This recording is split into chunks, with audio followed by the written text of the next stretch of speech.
regular meeting of the Stoughton School Committee. This meeting is being recorded by SMAC for future broadcasting. Please rise for the Pledge of Allegiance. To the flag of the United States of America, and to the republic for which it stands, one nation, under God, indivisible, with liberty and justice for all.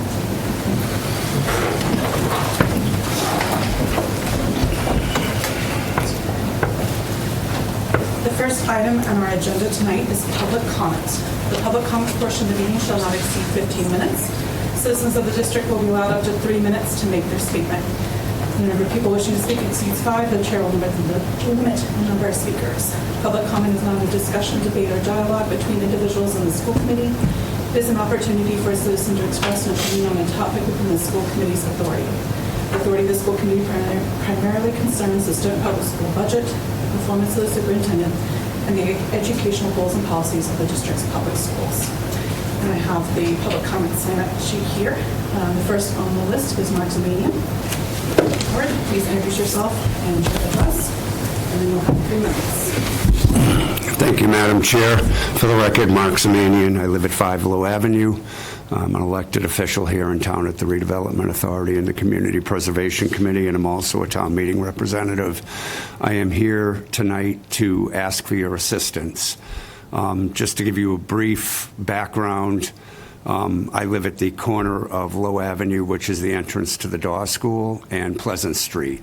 Pleasant Street is a very dangerous street in which cars regularly exceed the speed limit by as much as 18 miles an hour, according to our safety officer from a prior study.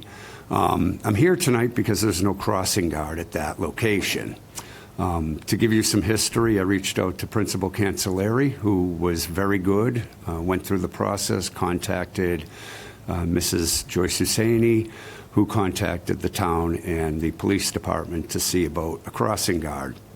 I further heard today, actually, from Sergeant O'Connor, who is our safety officer and in control of the crossing guards. He informed me that there is a lack of crossing guards available, and that he didn't have enough to cover all of the existing crossing areas, let alone a new one. The town has agreed to put in a blinking pedestrian light at this location, which will be extremely helpful. There's about 20 children to 25 on any given day that cross Pleasant Street, and they do so at risk. I understand it isn't under the direct purview of the school committee to demand anything, but I'm asking you to reach out to the people you know and see if you can't generate some interest in the crossing guard position. As a resident and volunteer, I cannot legally cross children across that street. These children are at risk. I have spoken to the superintendent of the DPW, who's in charge of installing the measures that were agreed upon. Some are going to be slowing down measures for people, a sign that shows them how fast they're going, things like that. They're all good things. However, where there isn't a school zone sign here, because it's at the edge of the footage that's allowed for that sort of thing, a crossing guard is truly necessary here. We've seen a lot of near misses in this particular area, and in 2021, a gentleman was hit on this street while attempting to cross the street.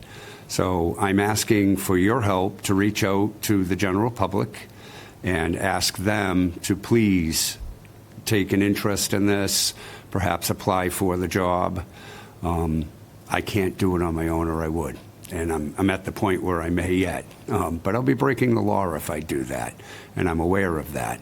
So I am asking this committee to please pay attention to this, whether it be through our superintendent or whomever is necessary to do so. Thank you.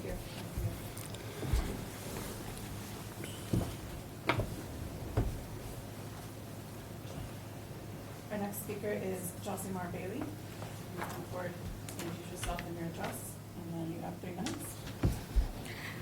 My name is Josimar Bailey. I live at 21 Hunt Drive. As parents, we send our children to school to grow their brains and learn in a safe environment. Unfortunately, parents like myself that have a scholar with severe food allergies are not safe in Stoughton Public Schools without enforcing food allergy tables district-wide. Parents with children with food allergies are proactive, not reactive. Having educators being EpiPen trained at the beginning of the year by the nurse in each school isn't being proactive, as educators would be providing the EpiPen in a reactive manner without the ability to have allergy-friendly tables. Per Table 1 on Stoughton Public Schools food allergy guidelines, it states one should consider designated allergy-friendly seating during meals, open to any child eating foods free of identified allergies.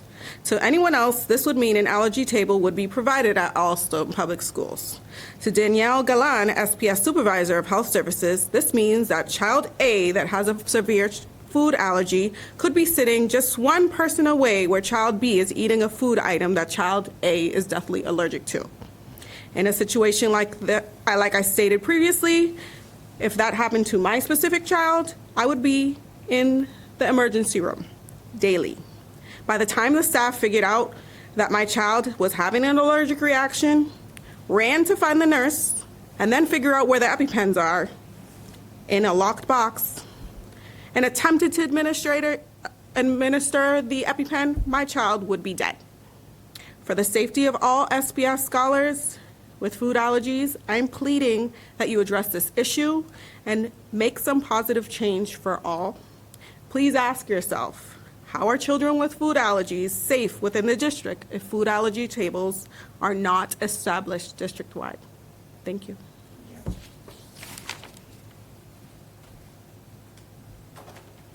Our next person for public comment is Davina Owens.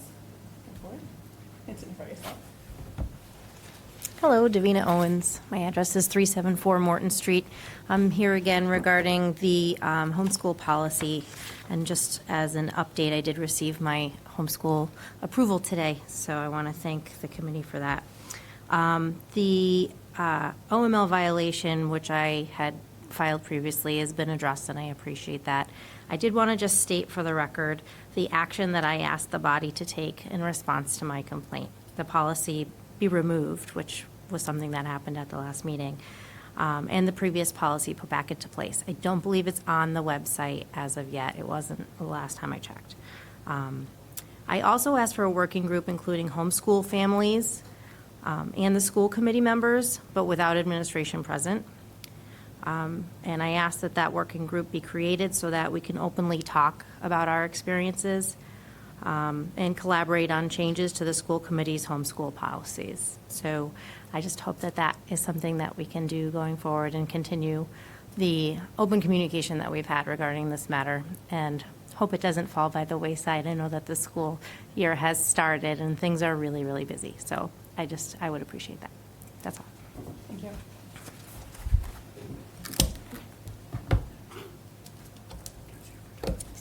Don't worry about this.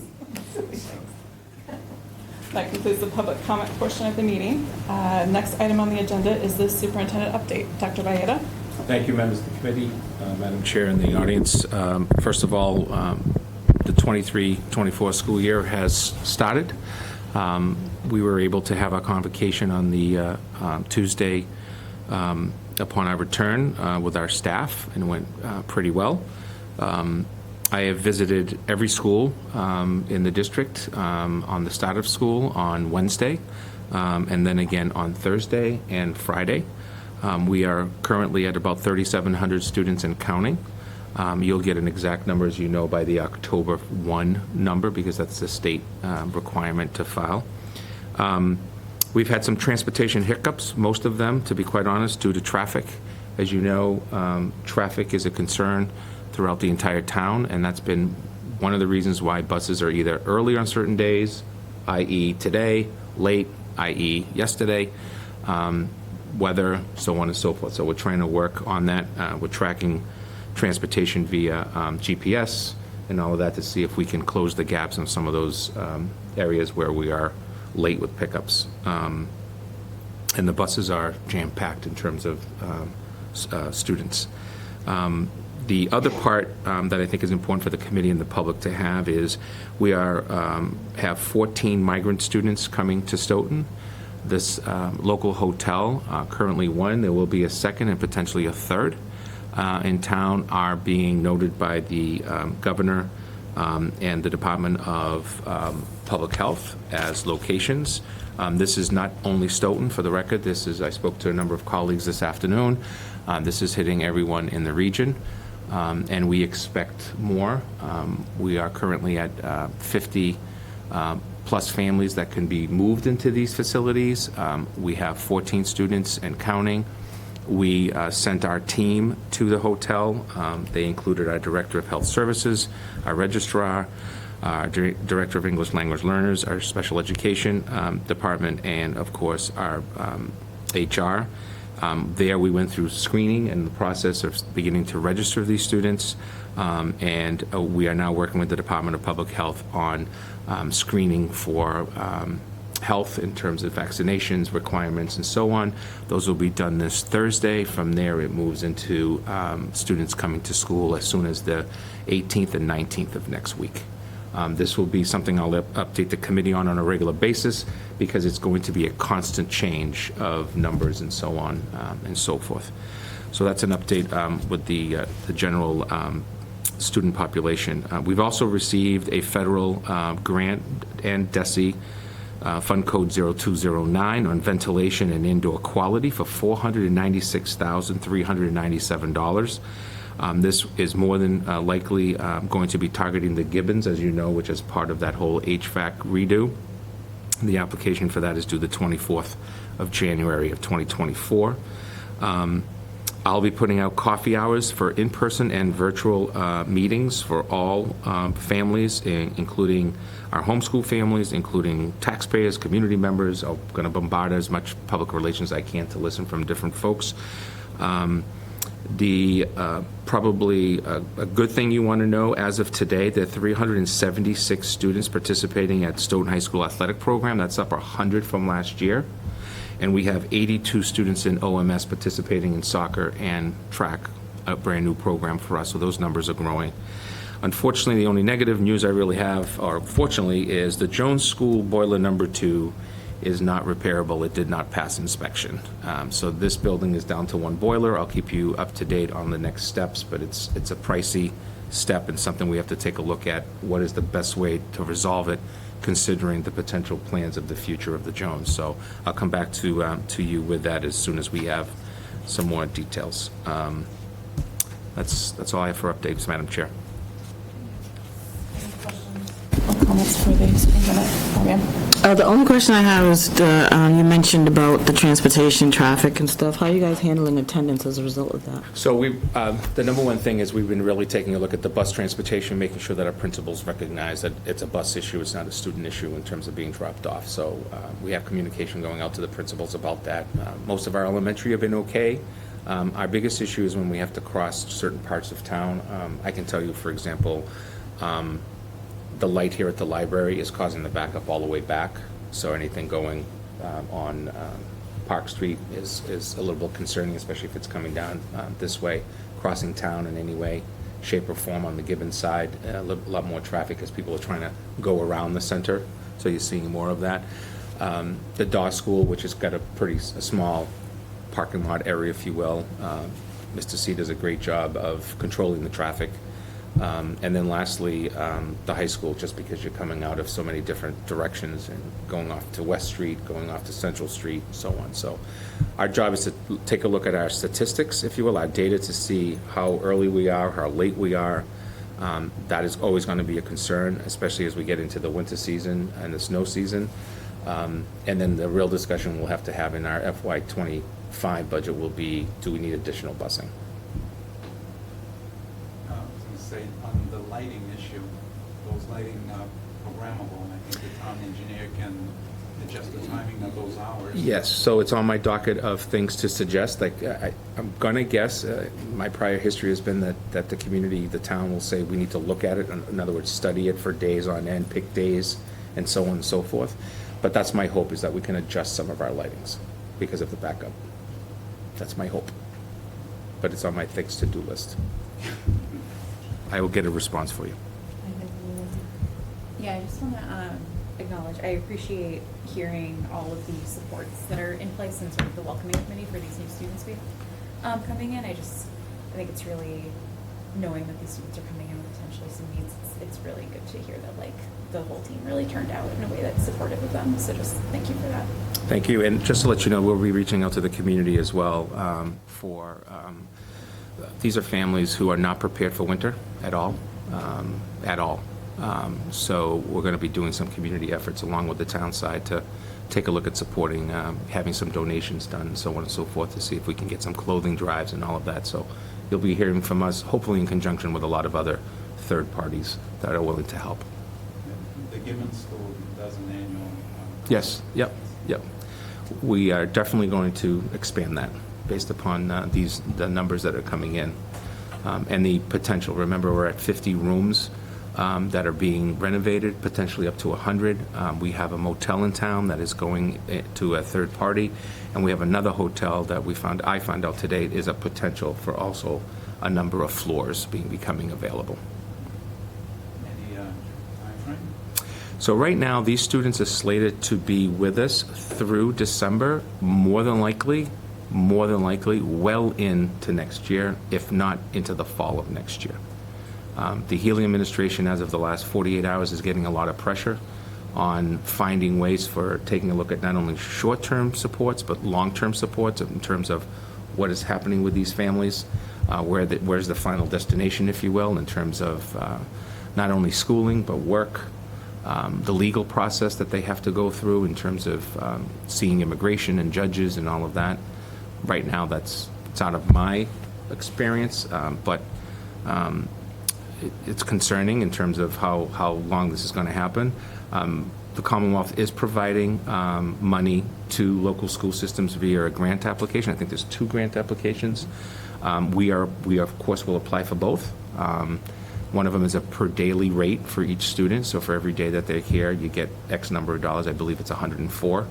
Up to $18,000 per student.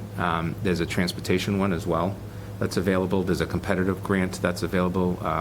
Mr. Ford and Mr. C upstairs are all basically taking the effort and making sure those grants are being applied for and that we're looking at them and all of that. Any way of knowing how many students will eventually end up? Absolutely zero. No. Yeah. Right now it's based on 2 parts. Part 1 is where are the families? Part 2, what's available and open. So we already have communities with 100. We already have 100 students moving in. We already have communities with 12. There's a local community with 24 because they're on Route 1. So we're trying to figure out based upon, we got 14 students. So what does that mean in terms of if there's 40 more rooms that become available? What's the idea? Is it going to be 13 more students, 17? Just taking a look at some statistics to say what should we be prepared for. And it does have an impact. For example, if they're at that side of town is the DAW school, DAW Elementary, so the likelihood that they're going to the DAW is slim to none because it's a pretty packed school. We also have to look at ELL services for these students because they're literally beginning. So we're going to distribute the best that we can, with class sizes because that's important to the district. It's always been part of our performance of wanting to make sure that we have what we consider good class sizes at the elementary level. But we don't know. It's going to all be based on those rooms. It has nothing to do with Stoughton Public Schools' capacity to have 100 kids or 2 kids. That's not a decision part of the process for the state. But it's a decision we have to live with. It's a decision we have to live with, and as migrant students, they have to be in school as quickly as possible. Considered homeless. Aside from the grants that you're getting and I guess trying to figure out how you're going to utilize it and stuff to support these migrant children, are you guys also considering some sort of transitional person that's going to support in terms, not just ELL, not just the curriculum, but just the overall Yes. So one of the things we're trying to do now, and that's a great question, one of the things that our next step for us is once our numbers get a little bit more stable, which I expect, it's always going to be 1 or 2, but that's typical for enrollment anyways. It's going to really be between the school department and the town because there's a service delivery model for the town side as well, police, fire, social services, local hospital, clinics, food pantry, there's an impact. So my goal is to put something on paper and say, okay, so what do we think we're going to do here? Are we doing it through volunteers? Are we looking at a part-time position? Do we put that part-time position potentially into the grant? Will that be approved? So those are all the steps that we're currently working on. What's the language being spoken by these kids? Right now, it's predominantly Haitian Creole, but we can see the potential for locally up on the Route 1 corridor. It's various languages, but it's predominantly Haitian immigrants that are coming through.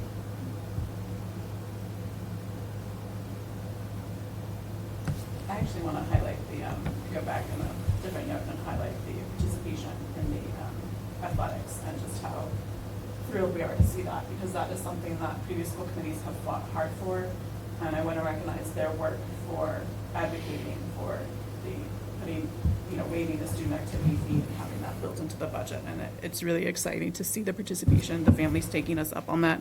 I know that you mentioned at one point that we have a number of ELL students who are participating who did not participate in the past, and how important it is for those kids who may be struggling in a classroom with the language to have something where they have, they feel comfortable on the soccer field or running, and how fantastic that is and how supportive that's going to be for them. So that's really exciting. I'm very, very proud to see that. I just wanted to highlight that a little bit more as a benefit, and just really thank the previous school committees for all their work on that. Any other questions or comments? All right. Our next item on the list is our new business. The first is the ratification of our school committee recording secretary appointment letter.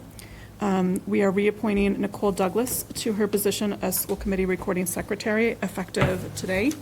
And we have the letter here that we need to ratify. If I could have a motion to ratify the letter appointing Nicole Douglas to the school committee recording secretary position effective September 12th, 2023. All right, the motion was made by Armando. A second? The motion was seconded by Fabian. The motion has been moved and seconded. Any questions about this letter, technical questions? No? Comments? Excited to be able to offer this to Nicole again. She does great work. Exactly, yes, I'm very pleased that she was able to come back for this position. All right, all in favor? Aye. All right, the motion is carried 4-0. Thank you, Nicole. Well, I need to sign this. Yes. And not forget to do that so that she can get her official. All right, I'm putting that there. Oh, you want to, yeah, that's a good one. All right. All right. Moving on. The next part of the meeting is our appointments. These are appointments of school committee members to various collaboratives, subcommittees, working groups that we all need to do. So it is my pleasure to start with this. The first item is the Pilgrim Area Collaborative, and I would like to nominate Lindsay Kreckler, who has been doing this and doing a great job. We've been enjoying your updates from the Pilgrim Area Collaborative. I need to read the official nominations, so bear with me. Pursuant to Chapter 40, Section 4E, as amended by Chapter 43 of the Acts of 2012, members of the Board of Directors at Pilgrim Area Collaborative are to be appointed annually. School Committee member Lindsay Kreckler is appointed to serve as the Stoughton Public Schools representative on the Board of Directors of the Pilgrim Area Collaborative in accordance with Massachusetts General Laws, Chapter 40, Section 4E, as amended by Chapter 43 of the Acts of 2012 for the 2023-2024 school year. Thank you, Lindsay. The next is warrants, and I would like to appoint myself and Fabian, Francois Morissette, to the warrants. We'll be signing those. We don't have any tonight, but we'll do that in the future. The next is sick bank. I would like to appoint Fabian, Francois Morissette, and Chris Shannon, who couldn't be with us tonight, to the sick bank. I have spoken with Chris. She does accept. To the building committee, I would like to nominate myself again. I really enjoy the building committee. You're going to have to fight and pull me off of that one. The next is negotiations, STA Unit A. I would like to appoint myself and Fabienne Francois Morissette, who has been on the negotiating unit, to remain on the negotiation unit. We look forward to concluding that contract shortly, we hope. We are not currently in negotiations with STA Unit B, but I would like to have Lindsay Kreckler available for questions on that as we finish the Unit A contract. So I'm going to have Lindsay Kreckler appointed to remain on that subcommittee. Our new negotiations committee that we need to appoint is paraprofessionals, and I would like to nominate Armando Barbosa to that committee. They have sent us the letter requesting that we open negotiations, so we will get everything official and get you started, and next meeting we'll start discussing that. So we look forward to negotiating with the paraprofessionals and getting them their contract. The next item on the agenda, or on the appointments, is the policy working group, and I would like to appoint Armando Barbosa, who's currently on there, and myself. We will be talking policy together. The next one is the facilities master plan, and Armando, I'd like to point you to that one as well. I know you've done that in the past, and I know with your background you would be a great addition to that. The next is the use of facilities. I would like to nominate myself to that. Use of facilities, difference between facilities master plan and use of facilities is facilities master plan is the long-range plan. Use of facilities is when people petition to use that. So I had to sign off on the town meeting using the high school. So it's much more day-to-day use when a group comes and asks us to use the facilities. The next two are new positions. We would like to have a school committee liaison to CPAC, which is a Special Education Parent Advisory Council. I would like to nominate Lindsay Kreckler for a CPAC liaison. I know that they've reached out to you and are excited to work with you. And the other one is LPAC, which is our English Language Parent Advisory Council, and I would like to nominate Chris Shannon. She can't be here, but she did agree to that position. The last one is more of just a duty to kind of pay attention to legislative issues that come up, be a liaison with the legislators, and I would like to nominate myself as chair to that position. So those are appointments. I think I've covered everything. And the next item, we're waiting for our legal counsel to arrive for that. But the next item on the agenda will be to review our open meeting law complaints. We have two.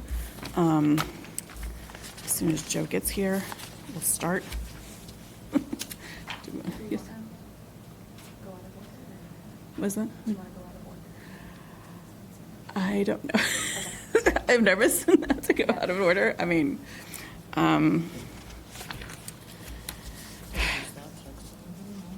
I don't have my phone on right now, so I don't have that. Do you want to text? Okay, and see where it is. The rest of the stuff, one of the items on the subsequent agenda depends upon us reviewing this open meeting law complaint. Yeah. Is he on his way? Okay, right. I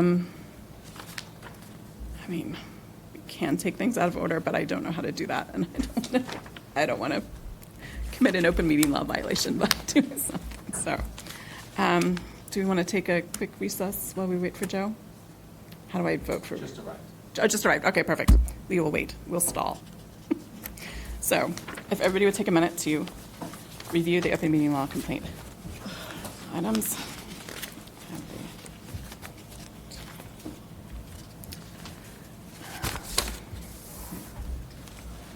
Sorry, this is not making for very exciting TV, public access TV. Yeah. There's Joe right now. I can hear him coming right to the door. You did. I am trying to stall and not succeeding very well. So, yes.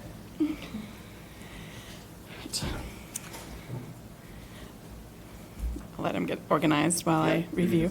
Yes. All right. Good evening. Yes. The first open meeting law complaint was filed on August 25th, 2023 by Davina Owens, alleging that the agenda for the July 26, 2023 school committee meeting failed to comply with open meeting law and that the committee failed to follow school committee policy on adopting new policies. I'm going to turn it over to our legal counsel, Joe Emerson, who just arrived. Whenever you're ready, Mr. Emerson. Yeah. So the process, just to review the process of when an open meeting law complaint is filed. The obligation is to then bring it to you to review that complaint, make a determination as to whether or not you believe it is a valid complaint or an invalid complaint.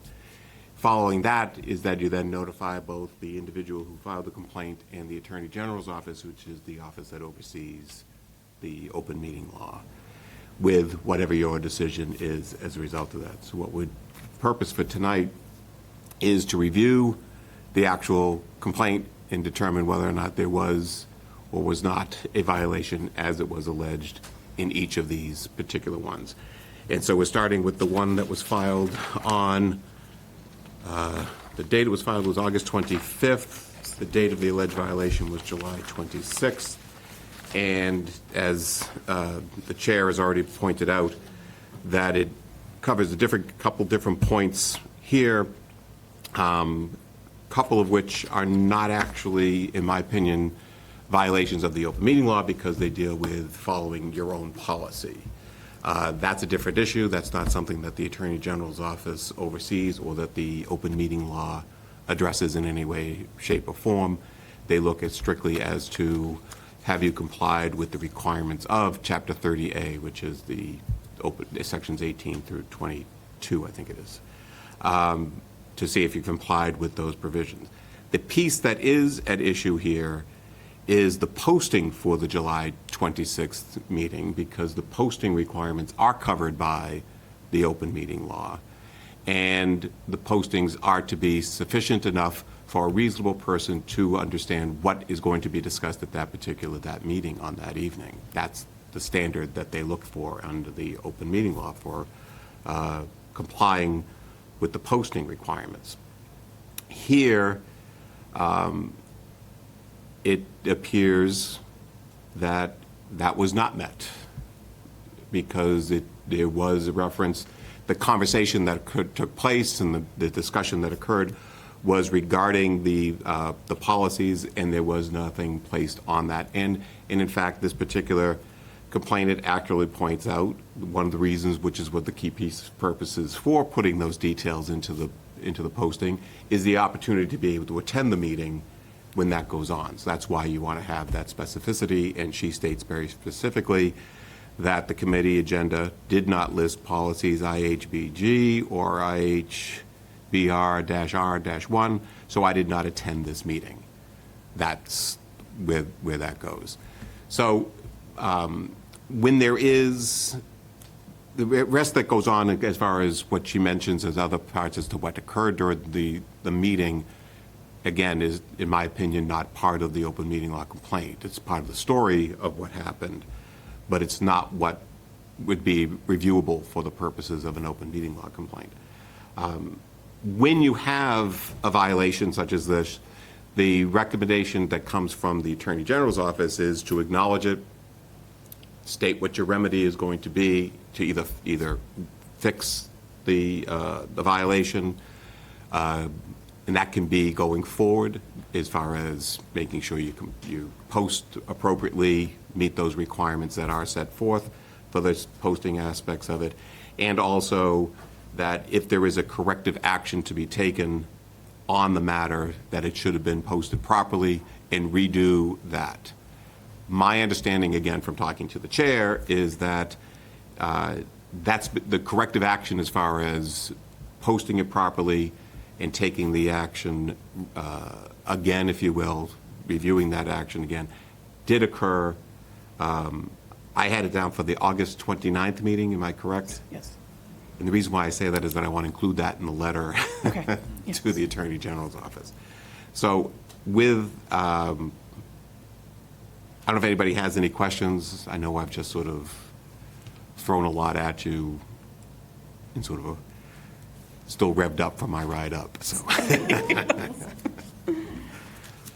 Any questions for Mr. Emerson? So if I may, the Yes. recommendation that I would make is that there would be, that the motion be made to acknowledge the fact that this was a violation did occur, that the committee did take corrective action at its August 29th, both for the posting for the August 29th meeting, as well as retaking the action or redoing the action that was taken back on July 26th. And the other piece is, and this is going to be true for the second one as well, that the committee will review, the Attorney General's office has online training on the open meeting law, and that each of the members on your own time can review that and should review that. I'm going to rephrase that, and will review that. Yes. I just have a clarifying question. You said part of it we did violate, part of it was not violated. Is that Part of the accurate? complaint. Part of the complaint. Because the complaint, it speaks to or addresses policy updates in the process as far as the readings, if they're going to be waiver of those readings, which is all within your policy. The policy is your policy. It's not something that the open Correct. meeting law speaks to. Correct. It does provide the context for this, and it does very clearly make it clear as to why then on July 26th, it was identified as being a violation, but it's the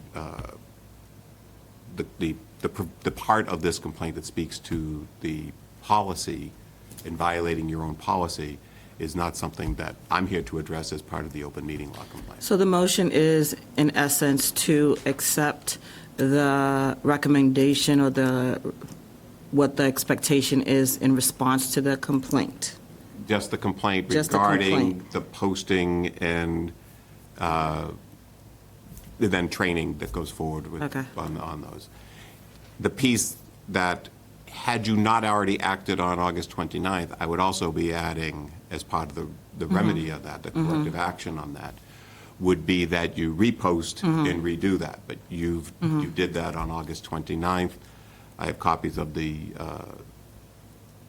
posting for that August 29th meeting, which show that it was posted properly, and for that discussion. And Okay. then go from there. Got it. Okay? All right. So we need a motion to acknowledge that a violation occurred, that that corrective action was taken regarding the posting and the redoing of the vote from January 26th, that was done on June. August 29th, and that the committee members will review the open meeting law online training, Online training. on training, correct. And to direct me to And to, respond. yes, and to accordingly. direct our legal counsel to respond to the complainant and the Attorney General's office. Yes. All right. Who would like to make that motion? So moved. All right. Motion was made by Lindsay. Do I have a second? Second. All right, well, it's tight. I'll give it to Fabian. So the motion has been moved and seconded. All in favor? Aye. Aye. Aye. All right, the motion is carried 4-0. So if you could respond appropriately to Yep. Ms. Owens. I will do so. Our next open meeting law violation was filed on August 27th by Patrick Higgins, alleging that the agenda for the August 15th, 2023 school committee meeting failed to comply with open meeting law. Turn to that one. Mr. Emerson? This, again, is a very particular, he goes point by point through this particular posting. And again, this is one where the specificity is lacking in this particular posting that you had for that particular date. The first piece, I'm taking it a little bit out of order in the way that he laid out the complaint. If you look at the complaint itself, I'm going to address number 3 first, because number 3 speaks to posting the agenda.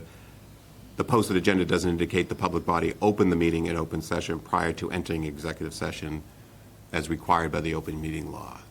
That is required. Whenever, even if the only item on the agenda for a school committee is an executive session, there is an obligation to open the session in open session and convene in open session, because it's in that open session that you then take the vote pursuant to Chapter 30A, Section 21, depending on which section you're in, for the purpose for the executive session, that has to be done in open session. So you have to open the meeting.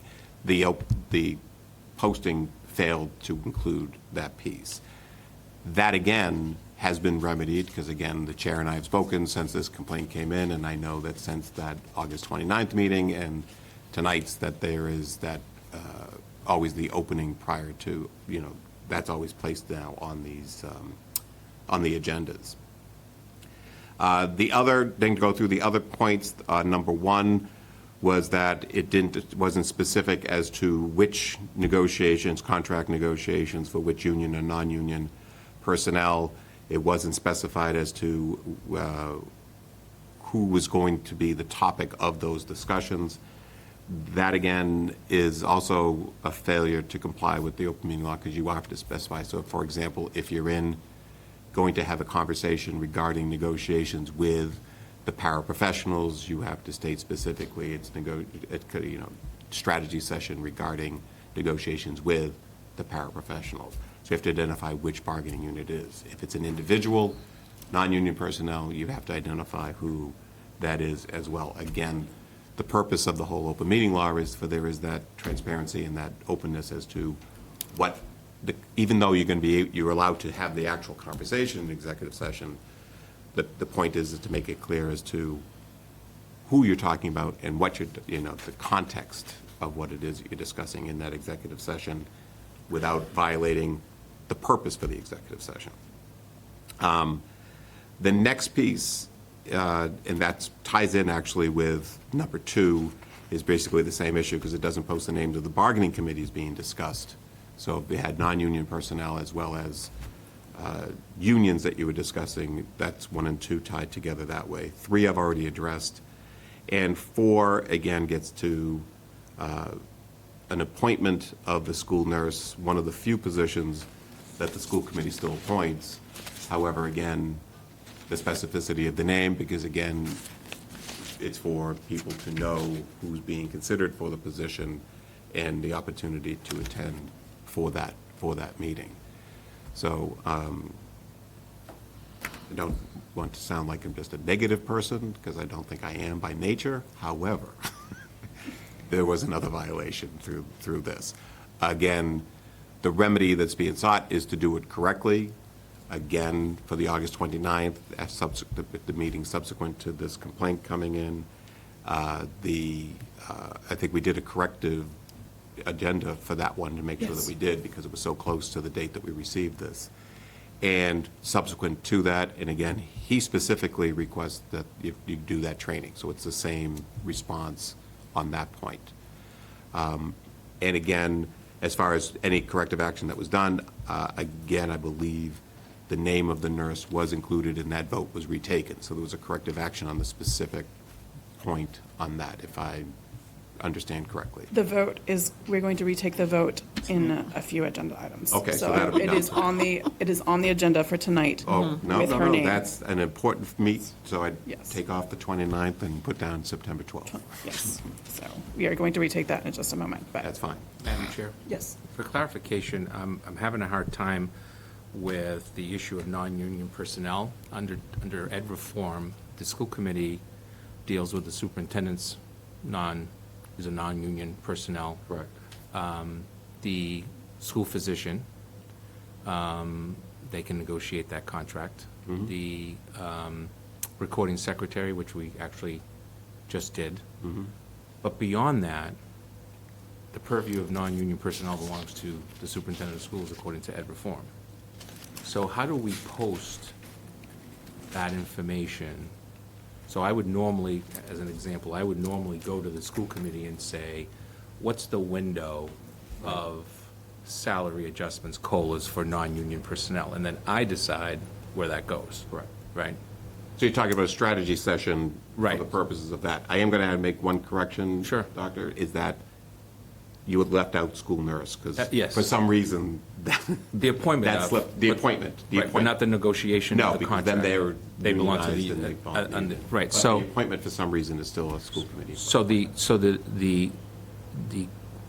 that particular section, so I get you got to note the union, you got to note the superintendent, you got to note the physician, you got to note a recording secretary type of situation, somebody who's working directly for the school committee. Yep.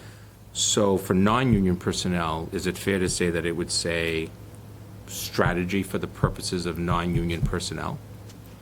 Yes, and if it, for example, are mid-level administrators, I'm trying to think of a non-union Right. group here, you still have to be able to identify, because they wouldn't know. This, again, the idea of the open meeting law is that the public still has the right to know whether they're talking about you. And if there's no name, they don't know if they're talking about your position, or Mr. Ford's position, or the building principals, for example.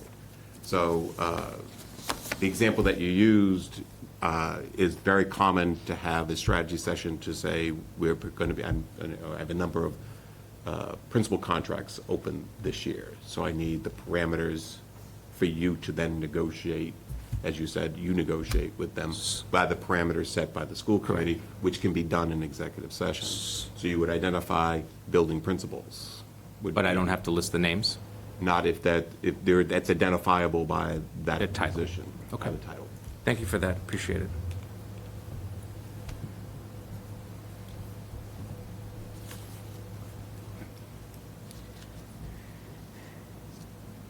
Any questions on this particular one? And I wanted to point out, I did talk about the appointments today are different because those are all school committee appointments. And so that was different than the school nurse, which is a non-school committee person, correct? Correct. Yes. All right, so with this one, again, a motion to acknowledge the violation occurred, that the action has been taken with corrective postings, the postings being corrected since 8/29. We are redoing the vote tonight, September 12th, and that the school committee would review the online training for open meeting law. Is that correct? Yes. Okay. And again, direct me to. Yes, and then I would reject. All right. Yep. All right. I need to redo this because poor Nicole is asking what it was. All right, so can I have a motion to acknowledge that the violations alleged occurred, that corrective action has been taken with the posting since August 29th, corrective action will be taken with the school nurse appointment tonight, September 12th.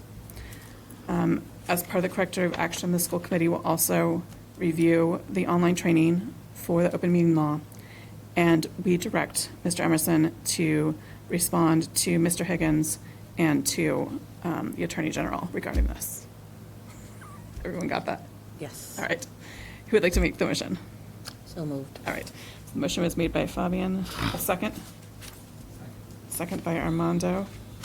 So the motion has been moved and seconded. All in favor? Aye. Aye. Aye. All right, the motion is carried 4-0. Is that what we need to do? That's it. All right, thank you, Mr. all I'm here Emerson. All right, thank you. Thank you very much. I hope I didn't slow down your meeting too much.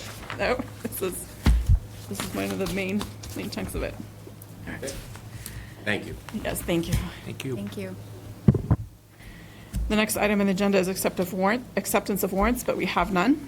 So moving on.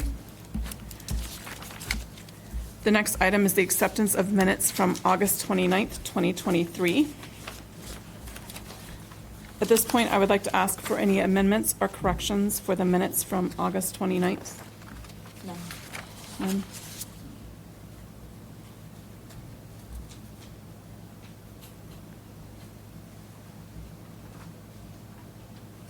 Any? No? Okay. All right, you were studying intensely. I didn't know that. You looked like you were looking for something. All right. So can I have a motion to approve the minutes from August 29th, 2023? So moved. All right, made by Fabian. Second? Seconded by Armando. The motion has been moved and seconded. All in favor? Aye. Aye. All right, the motion is carried 4-0. The next item on the agenda is the school nurse appointment for Jennifer Fallon. This is part of the corrective action for the open meeting law violation we just discussed regarding the August 15th, 2023 agenda. I did want to note that the open meeting law complaint addressed the agenda. It didn't address the vote itself, but in the interest of making sure that we have done this correctly, I would like to just redo the vote. Can I have a motion to approve the nomination of Jennifer Fallon as the Stoughton High School / O'Donnell Middle School floating nurse? So moved. All right, motion was made by Lindsay Kreckler. Second? Seconded by Armando. The motion has been moved and seconded. Any technical questions, debate, or discussion? All right, all in favor? Aye. Aye. All right, the motion has been carried 4-0, and hopefully now we have crossed our Ts and dotted our Is. The next item on the agenda is the elementary school building project update and responsibilities. This is actually fairly short. The preferred schematic report was submitted to the MSBA on time on August 31st. Yay! I'd like to thank the building committee, bless you, everyone at the Stoughton Public Schools, Vertex, DRA, our consultants, all the members of the public who attended our forums, and the school committee for all the hard work on that. It's a lot of work. It looks fantastic. And our next step is to present to the Facilities Assessment Subcommittee, the FAS. The presentation is currently scheduled for September 27th at like 9:55 a.m. Yes, which I think is their way of saying we got to make it snappy. We can't talk about this all morning. And the next building committee meeting is tomorrow, Wednesday, September 13th at 7 p.m. here in the conference room at the Stoughton Public Schools District Office. Do you have anything to add, Dr. Beta, to that? You're not. All right. Any questions about the building? What time is the meeting? It's at 7 p.m. Other matters, I would like to introduce our Student Advisory Committee representative. It's my honor to introduce Angie Berry, who will be joining us for school committee meetings. The Student Advisory Committee has been a really important part of the school committee and given us a lot of great ideas and information, so we're excited to have you on board. I don't know if you have anything prepared tonight. Oops, let's get her. Get you a mic.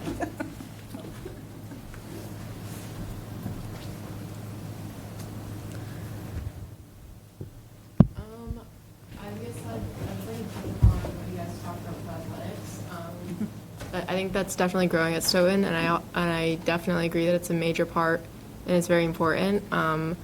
Just like to touch upon some certain teams, volleyball had a huge increase in participants. We had about almost 80 girls try out, and then boys soccer, they added a freshman team, so they beat girls volleyball by a couple of participants. So I've definitely seen the increase in that. Also with the clothes drives you were touching upon for the migrant families, Student Council does an annual week in November. It's the week before Thanksgiving break. We do it, it's called like the Penny War Week. And we do a clothes drive that's extremely successful. Last year we got like probably over like 30 trash bags of clothes. So that would definitely be helpful to those families.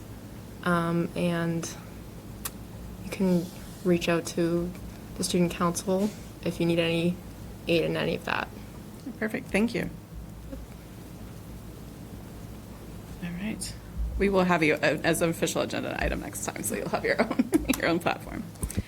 Any other matters that we have right now? Can I just share really quickly? The Pilgrim Area Collaborative the board does not meet over the summer.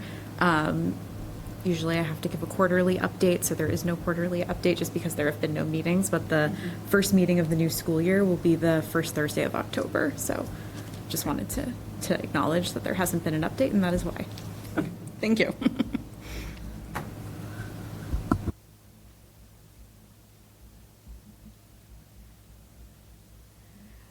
At this meeting, we usually reauthorize the student activity accounts and go over the triennial district plan. Those will be at the next meeting. We're still getting everybody settled in, so we look forward to those updates next time. If that's all we have, our next regular meeting is Tuesday, September 26th at 7 p.m. at the school committee conference room here in the district offices. Do I have a motion to adjourn? Oh, thank you, Armando. A second? Seconded by Fabian. That has been moved and seconded. Roll call vote. Aye. Aye. Aye. All right, the motion is carried 4-0. This meeting is adjourned at 7:55 p.m. Thank you all for coming, and good night.